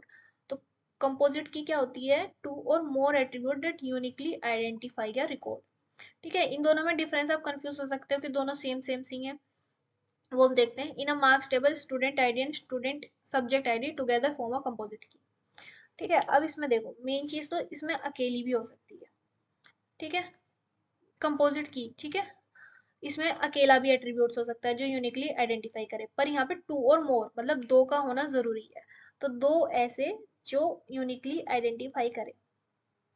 और दूसरी बात, यहाँ पे एक्स्ट्रा अननेसेसरी एट्रीब्यूट्स हो सकते हैं, इसमें नहीं हो सकते, ठीक है। कंपोजिट की का यूज हम जब करते हैं, जैसे देखो मेरे पास यहाँ रोल नंबर है, ठीक है, वैसे रोल नंबर सबका सेम नहीं होता, पर मैंने मान लिया कि यहाँ पे मेरा दो लोगों का सेम रोल नंबर, ठीक है, और यहाँ पे मेरी एक और चीज है, लाइक मेरे पास नेम है, ठीक है। तो इसमें बोला है कि सेम नेम के लोगों का सेम रोल नंबर नहीं होगा, अगर मैं ऐसे बोलूँ तो और यहाँ पे मेरा राहुल लिख दिया मैंने, यहाँ पे सुशील, ठीक है, और यहाँ राहुल, ठीक है। अब देखो, कोई ऐसी है जो मैं यूज कर सकूं कैंडिडेट की, देखो यहाँ पे डुप्लीकेट्स आ रहे हैं तो इसको तो कैंडिडेट की यूज नहीं कर सकते, यहाँ पे भी डुप्लीकेट्स आ रहे हैं, इसको कैंडिडेट की यूज नहीं कर सकते, तो इसमें कोई ऐसी कैंडिडेट की ही नहीं है जो यूनिकली आइडेंटिफाई करे। पर अगर यहीं पे मैं अगर नेम और रोल नंबर का कॉम्बिनेशन बना दूं, ठीक है, तो अगर मैं नेम और रोल नंबर का कॉम्बिनेशन बना दूं तो ये हमारे कंपोजिट की बन जाएगी, ठीक है। मतलब कि जब एक ना मिले हमें, एक ऐसा एट्रीब्यूट ना मिले जो यूनिकली आइडेंटिफाई करे किसी रिकॉर्ड को, तो हम दो लेके चलते हैं, ठीक है। तो कंपोजिट की होगी। फिर है अल्टरनेट की। तो remaining candidate key after selecting one as a primary key, उसको हम कैंडिडेट की बोलते हैं। जैसे कि if roll number is primary key then email becomes alternate key. ठीक है, समझ आ गई सारी keys, primary, candidate, super, foreign. ठीक है, कोई सी भी की में डाउट हो तो कमेंट में बता देना मुझे, मैं आपका डाउट क्लियर कर दूंगी। फिर आपका आता है कि strong and weak entity set क्या होता है। ठीक है, तो स्ट्रॉन्ग एंड वीक, देखो, an entity set is a set of similar objects और थिंग्स इन अ डेटाबेस। तो मतलब सिमिलर ऑब्जेक्ट्स या थिंग्स, मतलब कि एंटिटी का मतलब होता है कि रियल वर्ल्ड ऑब्जेक्ट्स जैसे स्टूडेंट, टीचर या बुक। ठीक है, एंटिटी का मतलब ये होता है। अब एंटिटी सेट का मतलब है सिमिलर टाइप की एंटिटीज का ग्रुप। ठीक है, each entity represent a real world object like student, teacher, book. entities are used in entity relationship model for database design, ये तो हम लोग पर पढ़ ही लिया था। अब स्ट्रॉन्ग एंटिटी क्या होती है? स्ट्रॉन्ग एंटिटी होती है अपने आप आइडेंटिफाई हो सकता है, मतलब उसके पास अपना प्राइमरी की होता है, मतलब वो अपने आप आइडेंटिफाई हो सकती है। ठीक है, it does not depend on any other entity for its identification, तो इंडिपेंडेंट होती है। इट हैज़ यूनिक एट्रीब्यूट और set of attributes that distinguish each record. तो जैसे फॉर एग्जांपल स्टूडेंट है जिसमें रोल नंबर, नेम, कोर्स है। ठीक है, स्टूडेंट टेबल में attribute roll number, name, course. तो here roll number is primary key that uniquely identify each student. तो यहाँ पे student is a strong entity set. ठीक है, तो इसके पास एक ऐसी वो है, लाइक आपको एंटिटी है जो यूनिकली आइडेंटिफाई कर रही है, तो स्टूडेंट हमारा एक स्ट्रॉन्ग एंटिटी है। अब इम्पोर्टेंट क्या है कि हैज इट्स और प्राइमरी की exist independently represent by a single rectangle in a ER diagram. तो ईआर डायग्राम में हम इसको सिंगल रेक्टेंगल से रिप्रेजेंट करते हैं स्ट्रॉन्ग एंटिटी को। ठीक है, फिर आपका आता है वीक एंटिटी, तो ये उसका उल्टा ही होगा कि can not be identify on its own because it does not have a complete primary key. It depends on a strong entity for its identification. It is connected to a strong entity using a total participation and identifying relationship. It has partial key which helps identify entities only when combined with strong entity key. मतलब कि ये अकेला नहीं कर सकता, इसको uniquely identify, इसको combination चाहिए, इसको ये डिपेंड करता है स्ट्रॉन्ग एंटिटी सेट पे फॉर इट्स आइडेंटिफिकेशन। ठीक है, तो उसको अपनी आइडेंटिफिकेशन के लिए किसी स्ट्रॉन्ग एंटिटी की हेल्प चाहिए होती है। इसके पास एक पार्शियल की होती है जो सिर्फ स्ट्रॉन्ग एंटिटी के साथ मिलकर यूनिक होता है। ठीक है, जैसे कि हमारा टेबल है स्टूडेंट। ठीक है, इसमें नेम है और नेम और रोल नंबर है। ठीक है, और एक है फी पेमेंट जिसमें रिसिप्ट नंबर है और अमाउंट है। तो क्या होगा, अगर फी पेमेंट का रिसिप्ट नंबर हर स्टूडेंट के लिए अलग है, अगर फी पेमेंट का रिसिप्ट नंबर हर स्टूडेंट के लिए अलग है, तो वो स्टूडेंट की बिना आइडेंटिटी नहीं हो सकती। ठीक है, स्टूडेंट के बिना आइडेंटिटी नहीं हो सकती है ना, तो फी पेमेंट बन गया बी एंटिटी। तो if fee payment can not exist without a student, it receipt is only unique for that student, then the fee payment is weak entity, क्योंकि ये पार्शियल की तरह काम कर रहा है। तो अगर ये स्ट्रॉन्ग एंटिटी के साथ मिल जाए तो तब सही रहेगा, नहीं तो ये वीक एंटिटी है। तो does not have its own full primary key, depends on strong entity, represent by double triangle in ER diagram. और इसको वीक एंटिटी, देखो स्ट्रॉन्ग एंटिटी को हम रेक्टेंगल से रिप्रेजेंट करते हैं, वीक एंटिटी को हम डबल रेक्टेंगल से। तो the identifying relationship is shown by double diamond. ठीक है, जो रिलेशनशिप है उसको हम डबल डायमंड से शो करते हैं। देखो इन शॉर्ट स्ट्रॉन्ग एंटिटी वो होती है जो यूनिकली अपने आप को आइडेंटिफाई कर ले, और वीक कौन सी होती है, जो स्ट्रॉन्ग पे डिपेंड हो। मतलब वीक जो है वो पार्शियल की है और स्ट्रॉन्ग के साथ मिलके वो तब आइडेंटिफाई हो यूनिकली। बस इतनी सी बात है। ठीक है, अब है आपका role of database administrator and explain the database architecture. तो रोल क्या होता है हमारा डेटाबेस एडमिनिस्ट्रेटर का, वो हमें यहाँ पे देख। तो देखो डीबीए का मेन काम होता है डेटाबेस को मैनेज, सिक्योर और ऑप्टिमाइज करना। ठीक है, ये हम लोग पर भी पढ़ा था। Is a person who manage control the database system. The dBA ensures the database run efficiently, securely, without error. तो जो हमारा डीबीए वो एंश्योर करता है जो हमारा डेटाबेस है वो इफेक्टिवली चले और सिक्योरली चले बिना किसी एरर के। तो मेन रोल्स क्या हैं डीबीए के, ये सब तो हम ऊपर पढ़ चुके हैं वैसे, पर still we gonna revise it again. तो मेन रोल है डेटाबेस का डिजाइन का, तो ओवरव्यू देखेंगे जो हमने ऊपर पढ़ लिया। तो डीबीए का पहला काम क्या था, डेटाबेस को डिजाइन करना, स्ट्रक्चर टप टेबल्स, ठीक है, रिलेशनशिप्स कीज, एंश्योर करना कि डेटाबेस हमारा एफिशिएंट और डुप्लीकेशन ना हो उसमें। फिर डेटाबेस सिक्योरिटी को मेंटेन करना कि जो हमारा डेटाबेस है वो सिक्योर है, ऑथेंटिकेशन है उसमें, ठीक है। User sets user accounts and password, ठीक है, यूजर अकाउंट और पासवर्ड मैनेज करते हैं, अनऑथराइज्ड एक्सेस को रोकना, ठीक है। फिर आपका आता है बैकअप एंड रिकवरी, मतलब कि रेगुलर बैकअप्स लेता है और सिस्टम क्रैश होने पर रिस्टोर करता है, मतलब प्रॉपर इसके पास प्लान होता है कि अगर फेलियर भी हो गया तो कैसे कैसे रिस्टोर करना है। फिर डेटाबेस मैनेज मेंटेनेंस, ठीक है, मतलब कि परफॉर्मेंस चेक करता है, इंडेक्सिंग और ऑप्टिमाइजेशन करता है, अनवांटेड डेटा रिमूव करता है, ठीक है, ये उसमें आ गया। फिर परफॉर्मेंस मैनेजमेंट, सिस्टम की स्पीड और क्वेरीज का परफॉर्म मॉनिटर करता है जिससे हमारा डेटाबेस और फास्ट प्रोसेस हो सके। फिर user management, create and manage user account, मतलब कि नए यूजर अकाउंट क्रिएट करते हैं, उनको परमिशन असाइन करते हैं, ये सब। फिर data integrity, ensure data is accurate consistent throughout the database. तो ये सब हैं आपके डीवीए के रोल्स, डिजाइन करना, security, backup, database management, maintenance, performance monitoring, user management और डेटा इंटीग्रिटी, ठीक है। जैसे आपका कोई कॉलेज है, in a college database the DBA ensure student record, marks, fees, data are secure, accurate, available to authorised staff only, ठीक है। फिर आता है आपका डेटाबेस स्ट्रक्चर, तो डेटाबेस स्ट्रक्चर आपका वही है, एक्सटर्नल लेवल, ठीक है, कंसेप्चुअल, इंटरनल, ये हम पढ़ चुके हैं ऊपर, ठीक है। तो database structure defines how data is stored and managed and accessed in DBMS. The most common architecture is three level architecture proposed by NC Spark. तो हमने पढ़ लिया, तो इसको हम स्किप कर सकते हैं क्या, देख लेते हैं एक बार कि 3 लेवल होते हैं। इंटरनल वही वाला लोएस्ट होता है, ये हमारा जो है हमारा फिजिकल लेवल जो होता है उससे बिल्कुल क्लोज्ड होता है, और इसमें हम करते हैं कि डेटा कैसे स्टोर हो रहा है, कैसे इंडेक्सिंग हो रही है, कैसे ऑर्गेनाइज हो रही है, ठीक है। फिर कंसेप्चुअल में हमारा मिडिल वाला होता है कि क्या डाटा स्टोर हो रहा है और क्या रिलेशनशिप है, इसमें हमारी फोकस करता है ये टेबल्स पे, फील्ड्स पे, कीज पे। और एक्सटर्नल हमारा टॉप लेवल का होता है, जो हमारा यूजर के बिल्कुल करीब होता है और कैसे डेटा शो हो रहा है यूजर को वो मेंटेन करता है। तो दैट्स ऑल। अब यहाँ पे आपकी खत्म हो जाती है यूनिट 1 ऑफ डीबीएमएस।